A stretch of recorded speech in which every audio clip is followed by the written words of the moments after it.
Hello friends, I am Ripan Patel, Assistant Professor in Electrical Department in Sri Swaminarayan Institute of Technology, Bhat Gandhinagar. My today's video is on electrical machine 2. Now the subject that's come in 5th sem electrical. So the content that I will covered in this is a basic introduction of the syllabus and basic introduction of induction motor. So the let's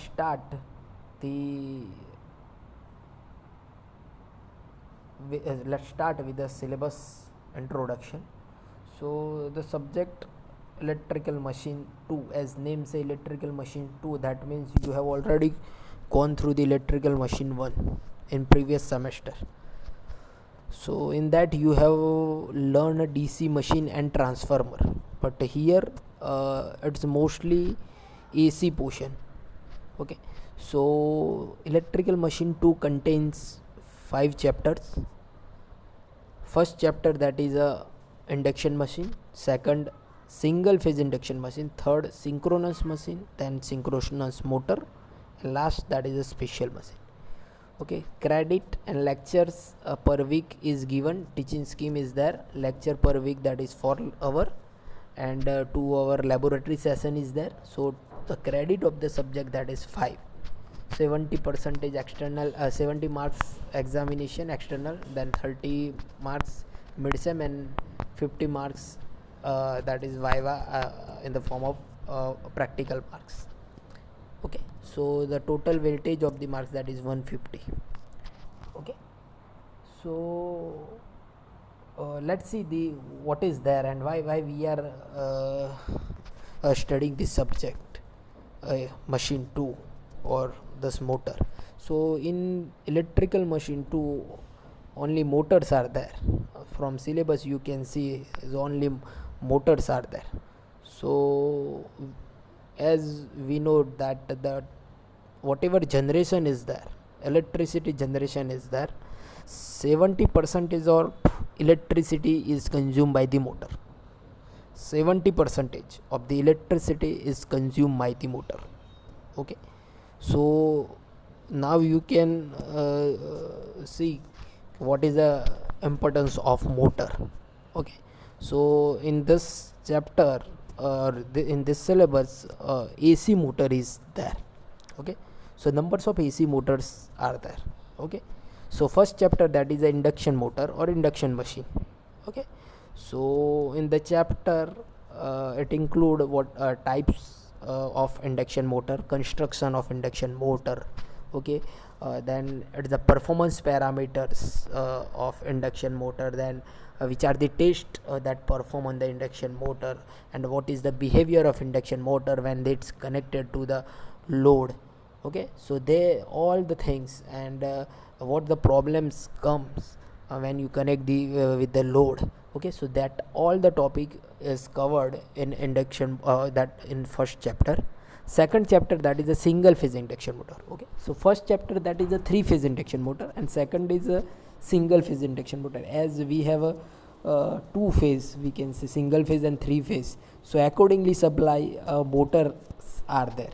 Okay, so second chapter focus on single phase induction motor. So we have a number of single phase induction motor. Okay, some of the examples are capacitor start, which we are using in a fan. Okay, capacitor start, capacitor run, then shaded pole, then universal motor, repulsion motor.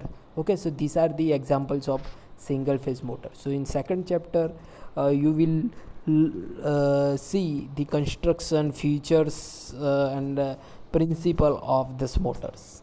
Okay, third and fourth chapter, that is related with the synchronous machines. Okay, so in synchronous machine, again it's include synchronous motor. Okay, the synchronous machine or synchronous motor which run as a synchronous speed, that's why name is given synchronous.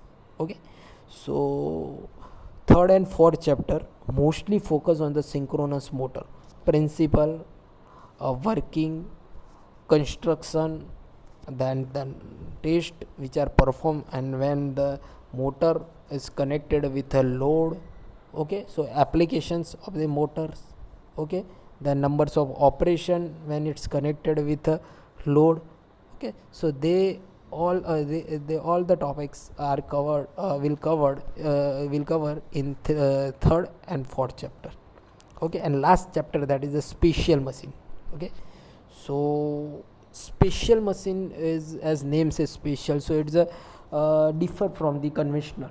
So we have a conventional machines such as DC motor, AC motor. In DC motor, series motor, shunt motor, separately excited motor, and in AC motor we have induction motor and synchronous motor, capacitor start motor, capacitor run motor, single phase motor. They are the conventional motors. Okay, but in special machines, they let's say one example. Now in a DC motor we have a brush and commutator. Okay, but if we remove that brushes, what will happen? As motor will work. Okay, so now as scenario is changed. Okay, so people have designed that special machine, so brush is removed. So now that the DC motor is known as a brushless DC motor. Again is a work that construction is that. Okay, so that is a brushless DC motor. So brush is not that. Then we have a permanent magnet motor. Okay, then we have a stepper motors. So stepper motor, we know the speed is controlled in the form of some steps. Okay, so they all are then we have a reluctance motor. Okay, so they all are the special machines. They will work on the some special principles. Okay, so in fifth chapter, application, advantage, principles, which material is used, how it's work, the special machines, and where we will use this special machine, that will include in a fifth chapter. Okay, so in electrical machine tube is totally motor based syllabus, and I hope you have understood this syllabus. Okay, so now let's start with the first chapter, that is the induction machine. Okay, so now in induction machine, let's firstly see that construction, working, and types of induction motor. Okay, so now as name say, induction. Okay, so firstly the induction, so machine work on the induction principle. Okay, now induction motor is a AC motor. So now let's firstly classify the motor. Which are the types of motor, which how many motors are there. Okay, and how it's classified. So let's say first of all classify the motor. So electrical motor are classified accordingly the supply. Okay, so before classification, one slide is there. It's a working of electrical motor. So we know that electrical motor is nothing but a device which will convert electrical energy into mechanical energy, and the mechanical energy that which is generated by the electrical motor can be used to perform some task or some work, such as rotating a pump, fan, blower, driving, compressor, lifting. Okay, so this is a working and application of electrical motor. So now electrical motor will convert electrical energy into mechanical energy. So input is electrical, okay, and output in the form of some mechanical. So input is electrical. So in electrical we have two types of input. One is AC input, one is a DC input. So the machine which adapt AC, that is a AC machine, AC motor, and the supply, DC supply is given to the motor. That sort of motor which perform on the DC, that is a DC motor. So accordingly the supply system, we have a AC motor and DC motor. Okay, so accordingly supply, we have a AC motor and DC motor. So we have AC motor and DC motor. Now in AC we have a single phase and three phase system. Okay, so obvious we have a single phase motor and three phase motor. Okay, the motor or which perform on three phase, that three phase motor, and the motor which perform in the single phase, that means low power application, that is a single phase motor. Now in three phase motor, okay, accordingly the speed we have basically two type. One is a induction motor and another is a synchronous motor. Okay, one is a induction motor, another is a synchronous motor. Okay, again if we go in detail, then this induction motor have a two types. Accordingly the rotor construction, we have squirrel cage induction motor and another is a slip ring induction motor. Okay, so these are the classification of three phase AC motor. Same way in single phase AC motor, we have numbers of motor. That one is a capacitor start, capacitor run, then shaded pole, then reluctance motor is there. Okay, so numbers of single phase motor is available. Okay, now as and another is a DC motor, which you have already learned in previous semester. So in DC we have a separately excited DC motor and self excited, and in self excited accordingly the armature and field connection we have series, compound motor and shunt motor. Okay, so they all having different applications. Okay, so these are the motors. Now on last chapter, you know, that is a special motor which we have not included. So these are the some conventional motors we can say. Okay, so firstly we will focus on the induction motor. So in this video we have a focus on the induction motor. Okay, so let's start with the induction motor. Again is the classification. If you go through in the detail, that DC contains separately self, then self contains series, shunt, compound. AC motor AC motor single phase, three phase, that is polyphase. Then we have universal, that is work on AC and DC both. Then we have in single phase induction principle is there, synchronous principle is there. So in induction we have squirrel cage, wound. So squirrel cage includes split phase, capacitor start, permanent split capacitor, shaded pole, two value capacitor, and wound we have a reluctance, repulsion motor is there. Or whereas in synchronous base we have a shaded pole, hysteresis, reluctance and permanent motor. So they all are the single phase motors. Okay, so number of single phase motor is there.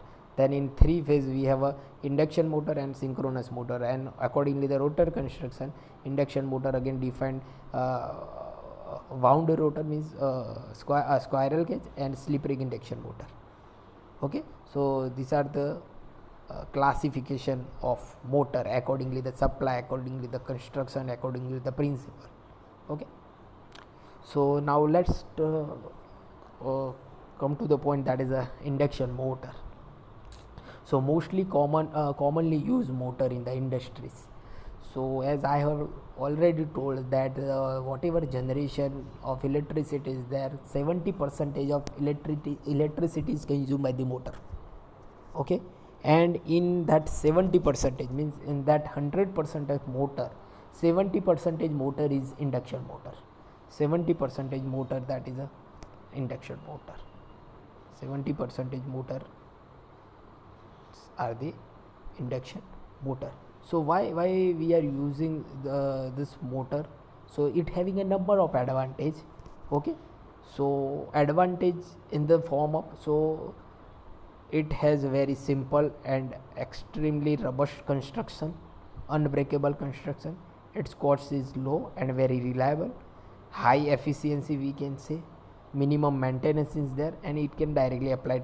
We have a AC source, so we can directly apply to this. So these are the advantage. So it's we can compare it with a DC motor. Okay, so DC motor, in DC motor it having its own application, but in that DC motor it having some disadvantage. Okay, that disadvantage we can say that it is operated on DC. That is the first disadvantage we can say, because DC is not directly available. Okay, so we have to convert AC to DC. So one converter is required whenever DC motor is there. Okay, then in DC motor brushes and commutators are there, and if you go for the high power application, so sparking problem may occur in brushes. So that is a biggest disadvantage of this DC motor, and that is overcome by the AC motor. So in AC motor we can go for the high power applications. Okay, because in AC motor there is no brush. Okay, so sparking problem is not there. Okay, so obvious efficiency is high. Okay, then lastly it's given that we have a AC source which is directly available, so we can directly use AC motors. Okay, so if it's a high power, then we have choose the 3-phase induction motor. If for the low power, then we choose the single phase induction motor. Okay, so these are the advantage we can say compared to the DC motor of AC motor. Okay, so that's why we are using induction motor maximum times. Okay, now in this slide the principle is given. Now in DC machines, the electrical power is conducted. In DC machine, electrical power is conducted directly to the armature. So if you know the principle of DC machine, whenever the current carrying conductor is put in the magnetic field, some force is experienced on that. So it work on the conduction principle. So we can say in DC machine, electrical power is conducted directly through the armature, through the brushes and commutator. Hence DC machine is called conduction motor. But in induction motor, as name say, okay, so as name say induction, so AC motor work on the induction principle, not a conduction principle. So induction principle means, so you have already learned transformer, whereas primary is there and a secondary is there. So transformer is working on the mutual inductance principle. You are giving the supply to the primary and it is come in the secondary side due to the mutual inductance.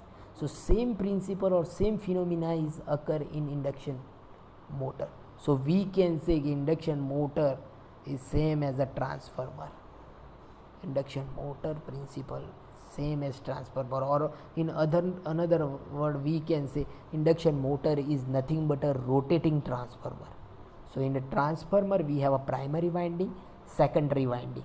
Okay, you give the supply to the primary winding and you got some output at the secondary time due to the mutual inductance. Same thing is here. In induction motor, 2 winding is there, 1 winding on stator side, 1 winding is on rotor side.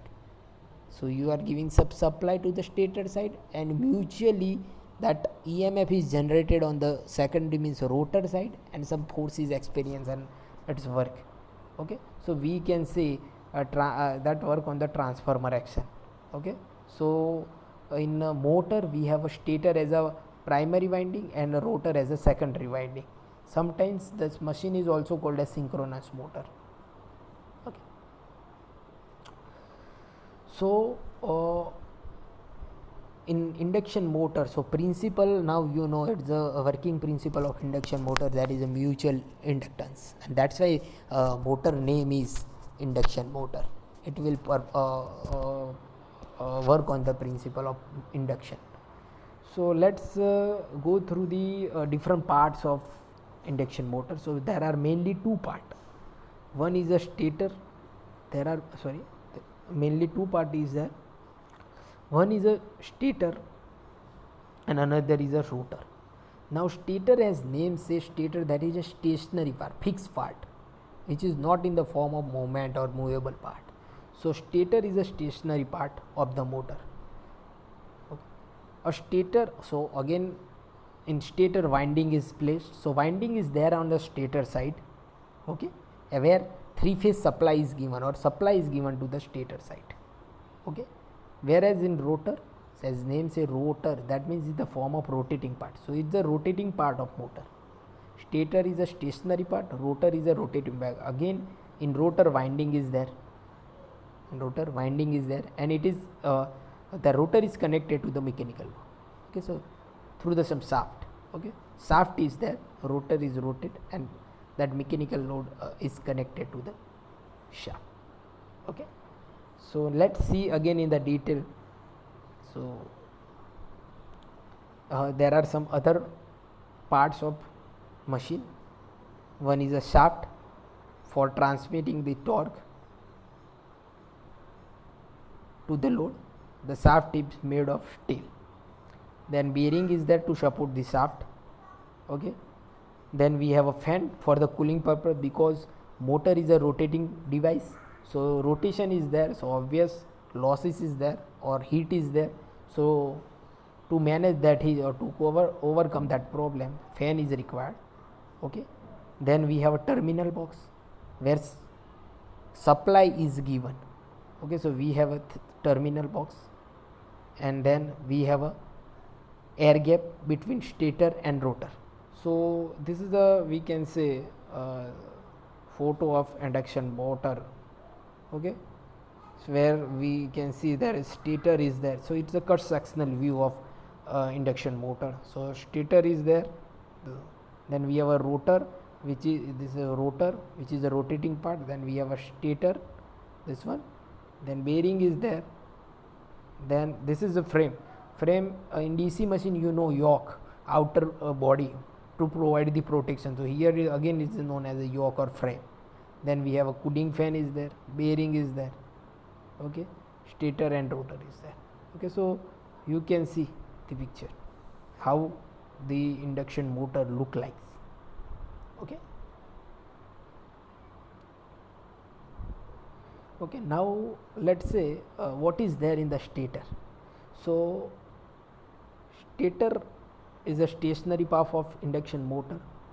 Now stator is built, okay, so here you have to, one minute, sorry, so stator is a stationary part and it's built up of high grade alloy steel and which is laminated, high grade alloy steel laminated.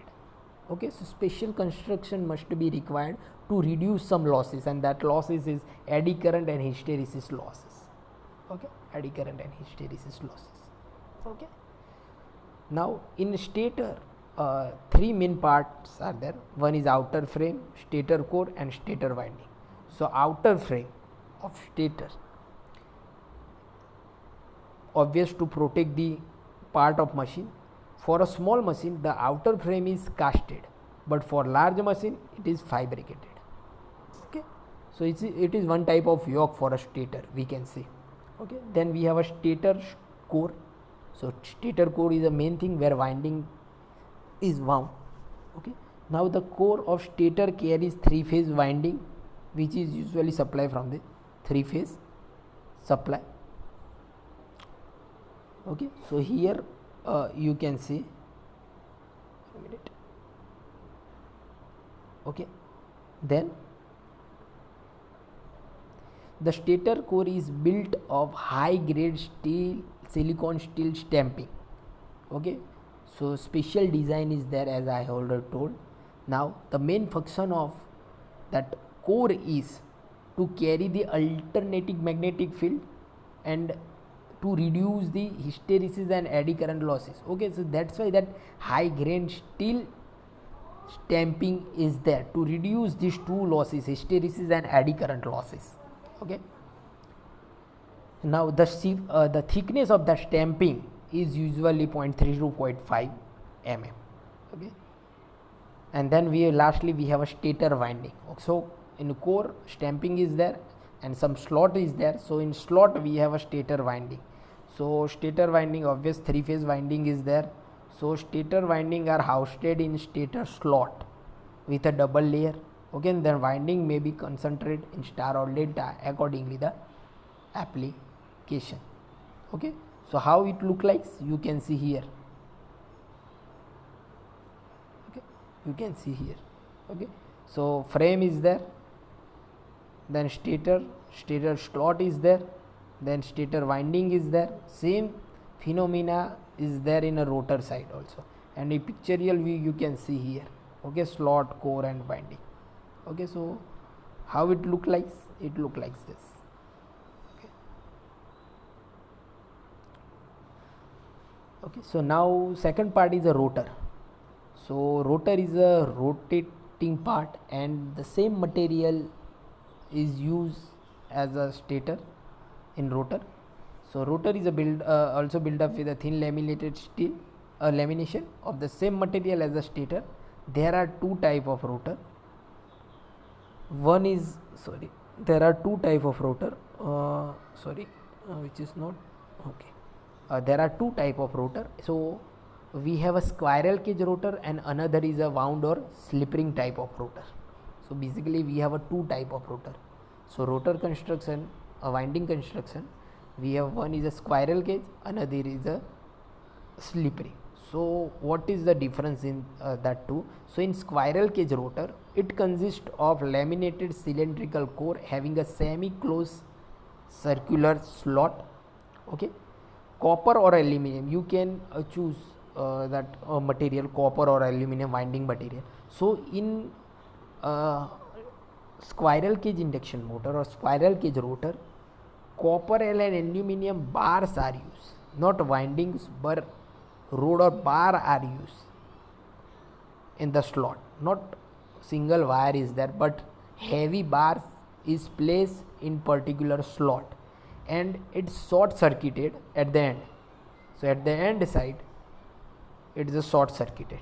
So the rotor winding is permanently short circuited and it is not possible to add any external. So externally you can't connect anything because it's direct is shorted. So how it look like, you can see. So here it is a squirrel cage rotor. So slot is there, slot is here. Okay. So in slot, heavy rod of copper or aluminum directly found at the end, it is a sorted. At the end, it is a sorted. Okay. So here pictorial you can see this is a heavy bar, copper or aluminum, which material you use accordingly, and they all are shorted. They all are shorted at the end. So you can't connect anything here, external resistance. Okay, clear? Squirrel cage rotor. So this is the rotor construction, and accordingly the rotor construction induction motors are there. Squirrel cage induction motor is there and slip ring induction motor, and mostly we are using squirrel cage induction motor due to is that robust control, robust construction. Okay. So now another we have a phase wound, or sometime is called as a slip ring rotor, because at the end slip rings are there. So what is here in a wound rotor? Now in squirrel cage, heavy copper or aluminum bar are there and they all are shorted at the end side. But in slip ring induction motor, they all are not circuited. So here winding is there, and end part, at the end part they are connected to the slip ring. At the end part they are connected to the slip ring. So the three finishing terminal are connected together forming star point, and 3 star terminal are connected to the 3 slip ring fixed on this shaft. Okay, so this is the difference between squirrel cage rotor and slip ring motor. In squirrel cage rotor, heavy bar is there, whereas in slip ring winding is there. In a squirrel cage, the bar is shorted at the end side, but in slip ring they are not shorted, they are connected to the slip ring which is mount on the shaft. So how it look like? So it look like this wound rotor. So this is slip ring, this is your winding, 3-phase winding which is not shorted, and that they all are connected to the slip ring.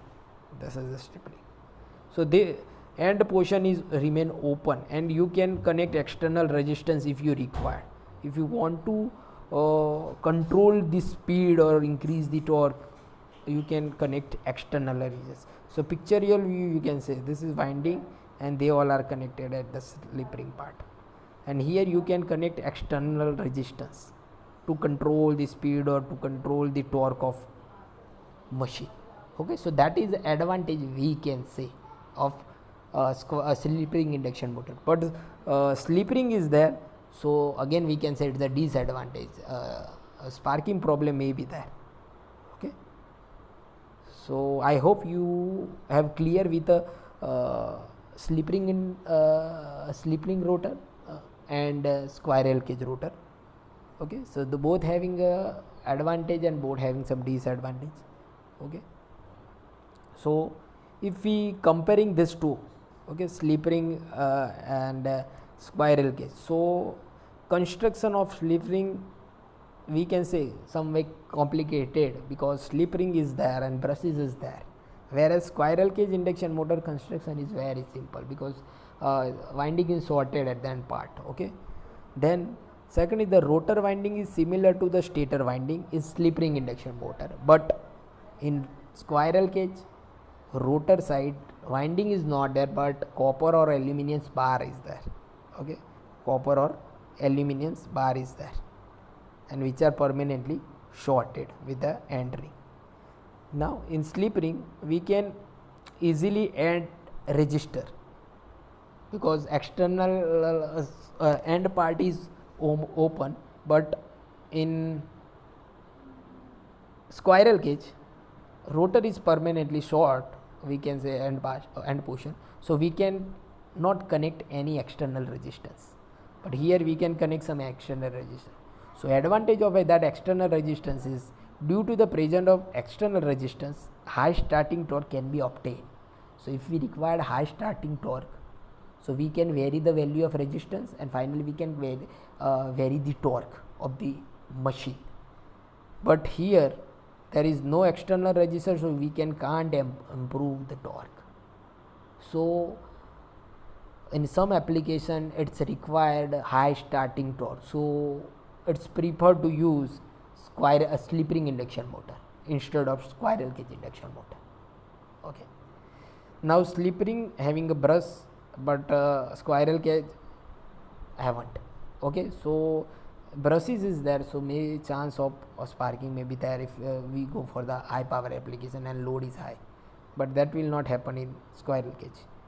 Speed control obvious done by the rotor resistance method. Here speed control is not possible, so in some application speed control must be required, so people prefer this slip ring induction motor, so because we can directly control by rotor resistance method, but it's not possible here. So where we are using this slip ring and where we are using squirrel cage, so slip ring induction motor basically use where high starting torque is required. So which are the application like hoist, crane and aviators, in that cases we are using slip ring induction motor. So but in such application like fan, blower, printing machine, railing, lathing, we are using squirrel cage induction motors. Okay, so I hope you have clear with this squirrel cage and slip ring induction motors. Okay, we can say it's a MP1. Okay, okay, so how induction motor look like you can see here, and one more picture is there. Here shaft is there and ball bearing, rotor is there. Okay, this is good picture, you can understand better. Okay, so terminal box is there where 3-phase supply is given, then outer body is yoke. Okay, outer body is yoke, we can say. Okay, outer body is yoke. Then we have a stator core, obvious stator core is there. Then we have a stator winding. Okay, stator winding is there. Where winding is there, slot is there, here winding is done, stator winding. This is terminal box, this is yoke to protect the outer body, body. Then this whole portion that is related with the rotor side, in that this is a rotor, we can skate the squirrel cage rotor. Okay, then shaft is there, bearing is there. Okay, so I hope you have understood of the basic construction principle of induction motor. Okay, so lastly you have some assignment questions. So on the basis of this video, first question is explain the comparison between DC motor and AC motor. Okay, that we have already done, so you have to give the answer. Then second is explain the different part of induction motor. Okay, and third is explain the comparison between squirrel cage motor and slip ring motor. Okay, so I hope you have understood this all the topic and you will give the answer. So some instruction is given, all the students are informed to submit your assignment to the relative faculty till the next day from the lecture deliver. Okay, and the you have to give you have give it in proper manners. Okay, your environment number, name, topic, and something. Okay, so you have to finish in proper way. Okay, I hope you have understood this topic. Okay, for a query you can contact me. Okay, thank you very much.